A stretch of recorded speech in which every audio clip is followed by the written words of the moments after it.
El segundo motivo es que es una enfermedad muy prevalente. Prácticamente 1 de cada 2 argentinos mayores de 30 años puede tener hipertensión. Y el tercer motivo, y quizás el más importante, es que solamente 2 de cada 10 pacientes hipertensos está bien tratado y controlado. Y ahí ya con eso usted nos marca 8, entonces no están bien tratados, tienen una presión controlada y todo lo que ello implica, ¿no? De los 8 probablemente 5 ni siquiera lo sepan. Claro. Y acá es muy importante que la falta de conocimiento, estamos en la Argentina y la Argentina es un país que tiene un 40% de pobreza y probablemente la gente que no tenga recursos no tiene acceso tampoco al sistema de salud y por lo tanto es muy difícil que conozcan su presión y mucho menos que se traten y que puedan hacer una dieta saludable y que puedan tomar alguna medicación. Entonces acá tenemos un problema serio con las personas de bajos recursos, pero hay otros 3 pacientes o 4 pacientes que tampoco lo saben o que están poco tratados y que están mal controlados, ¿no? Yo, cuando hacíamos referencia al inicio del programa a esta fecha como parte de las efemérides de hoy, veíamos información de la Organización Panamericana de la Salud que marcaba esta situación, ¿no? De la falta de conocimiento por parte de la población, etcétera. Pero también destacaba que había que mejorar los métodos en la toma de la presión arterial, mejorar y poder adherirse más a los consensos científicos sobre cuáles son los parámetros. Hoy, ¿cómo nos encontramos eso en la República Argentina? ¿Hay una buena técnica, hay un buen consenso en los profesionales de la salud? No solamente el cardiólogo, sino todas las especialidades de la medicina, la enfermería también, respecto a la medición de la tensión arterial. Mira, medir la presión arterial es algo realmente sencillo, pero siempre hay que hacerlo de la manera adecuada, con un aparato automático y validado, y siguiendo todo el rigor científico. En ese sentido, yo te diría que hay ciertos mitos todavía en pensar de que el tensiómetro aneroide es mejor. La realidad es que es una técnica ya casi obsoleta, te diría, porque los aneroides se descalibran fácilmente, uno no puede hacer un automonitoreo, en general se toma una sola vez, redondean los números, hay que tener buena vista, hay que tener un buen oído. Por eso todo se facilitó y hoy casi, te diría, las principales recomendaciones mundiales, tanto la internacional, la americana, la europea y la argentina, recomiendan el uso de un tensiómetro automático y validado. Eso por un lado. Sí. Pero también es importante que los médicos midan la presión arterial. En este sentido, la Sociedad Argentina ha hecho un estudio hace un año atrás, o 2 años atrás, perdón, y pudimos ver que de todos los pacientes que acuden a un hospital, a un centro médico que tenían historia clínica electrónica, en más de 2.700 consultas, solamente el 14% de los médicos medían y anotaban la presión arterial, y eso es preocupante. Sí. ¿Por qué preocupa, doctor, que no se registre, que no se le comunique al usuario? No, preocupa que no le midan la presión. Empezamos esta columna diciendo de que era la primera causa de muerte prematura, de discapacidad, que es altamente frecuente y que está mal controlada.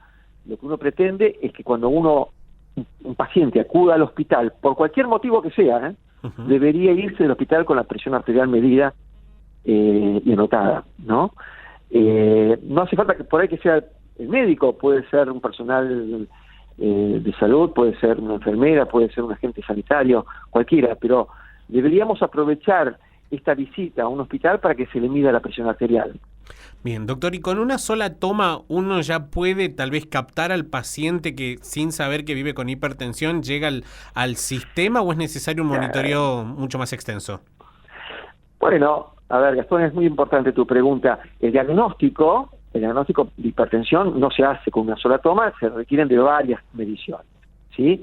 Por ejemplo, y siempre, cada vez que se va a registrar la presión arterial, es conveniente medirla por lo menos, si es posible, 2-3 veces.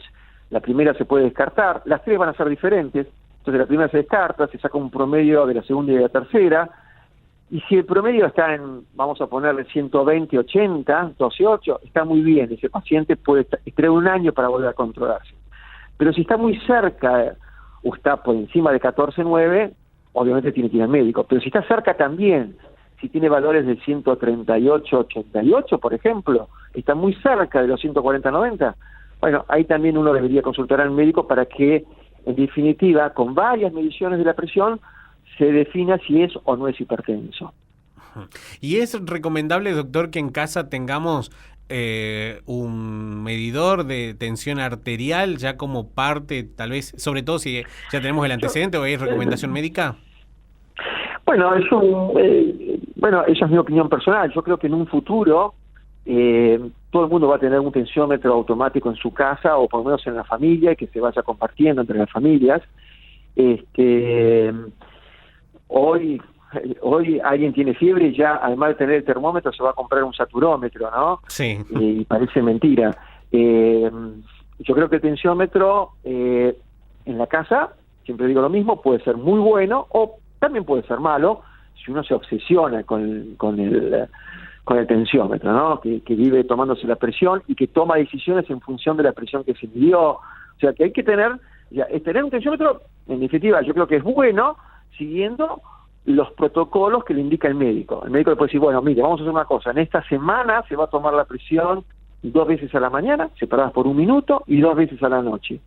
Las anota y me las trae. Son 28 mediciones. Uno va a descartar el primer día, y de las otras 6 días saca un promedio, y ese es el valor promedio que está manejando ese paciente, que si es hipertenso, necesita estar por debajo de 135/85, ¿sí?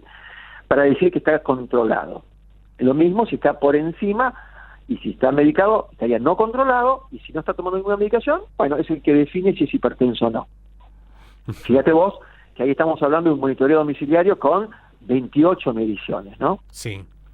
Sí, que es una medición que le va a permitir al profesional de la salud, al cardiólogo tomar principalmente, decisión. Claro, tomar la decisión de que si es necesario, tal vez, pensar ahí nomás iniciar un tratamiento ya, doctor. Bien, si el paciente, habitualmente cuando uno tiene esta sospecha, ya empieza con todas las medidas no farmacológicas, con los hábitos saludables, disminuir el consumo de sal, hacer mayor actividad física, pero eso hay que hacerlo, eso se tiene que hacer, en realidad eso es para toda la población, no sé si, sí. Pero para el hipertenso con mayor fuerza, digamos, esa recomendación.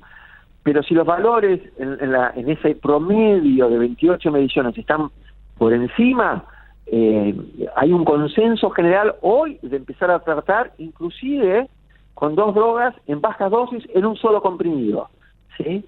Por eso, digo, fíjate vos que esto es un consenso mundial. Los americanos empiezan a tratar con valores bastante más bajos, con 130-80. Nosotros todavía seguimos la línea europea de empezar a tratar por encima de 140-90. ¿Sí? Sí. Y, doctor, ¿a partir de qué edad se debería tener esta conducta? Desde siempre, desde el nacimiento, desde los chicos más chiquititos, hay tensiómetros, o hay brazaletes, para los chicos muy chiquititos. Mira, en la Sociedad Argentina de Hipertensión tenemos un grupo que es de hipertensión y pediatría, y tenemos 2 grandes objetivos para esta gestión. Uno es que todos los pediatras puedan medir la presión arterial, ¿sí? Y 2 es que si habría alguna manera de prevenir la hipertensión, sería justamente con hábitos saludables en los niños, ¿sí? En los niños y adolescentes, pero básicamente la niñez. Yo tengo hijos ya grandes, pero recuerdo que cuando los llevaba a los cumpleaños de Sarita de 3, Sarita de 4, no sé, acá, no sé en Jujuy, pero acá era todo comida chatarra, ¿no? Eran chichitos, papas fritas, y la idea es que ese hábito vaya cambiando, ¿no? Que los cumpleaños sean saludables, ¿sí? Si logramos esos 2 objetivos, creo que ya podemos decir, misión cumplida.